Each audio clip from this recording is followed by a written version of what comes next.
Okay, so question 9. A geometric transformation is described algebraically as shown below. And they give you this real quick, and I'll write it out too. So they say xy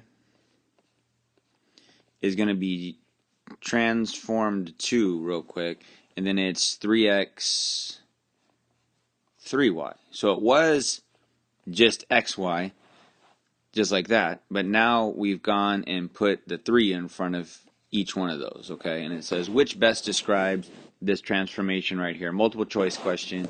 And if you guys will remember real fast, so this is going to be important, especially as you move into algebra, but anytime you have a number like this 3 here that I have underlined in several colors now, it's right next to the letter, which is the variable. It's 3 right next to an x, 3 right next to a y.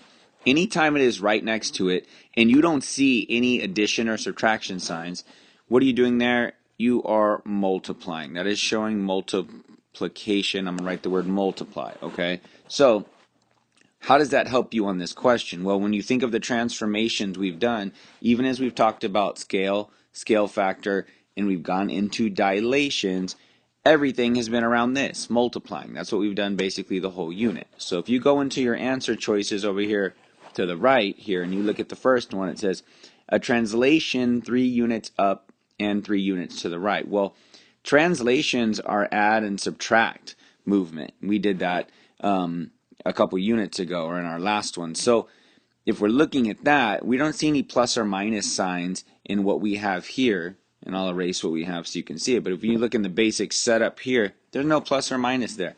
There's no translation happening. We're not adding or subtracting. B says the same thing. A translation 3 units down and 3 units to the left. It doesn't say the same thing, but it shows a translation as well. So not that. C says a 180-degree rotation centered on 3, -3.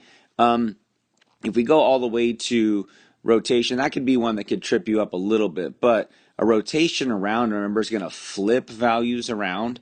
So it would take your values as they are, and then you're going to get rotations as it moves. You're going to get a negative on the y, something like that. So if you look at the last answer, it says a dilation, and that word should give it away. Dilation totally means multiply right over here. In this setup, anytime you have a number next to an x, a y, an a, a b, whatever it is, right next to a variable, that is showing multiplication right there. So dilation with a scale factor of 3 centered at the origin is going to be the best answer. You want that one right over there. Dilation is multiply. And again, as you move through math, anytime you have a number right next to a letter, 3 right next to x, 4 right next to a, 5 right next to b, -2 right next to y. These all show multiplication, I mean there's no addition or subtraction sign.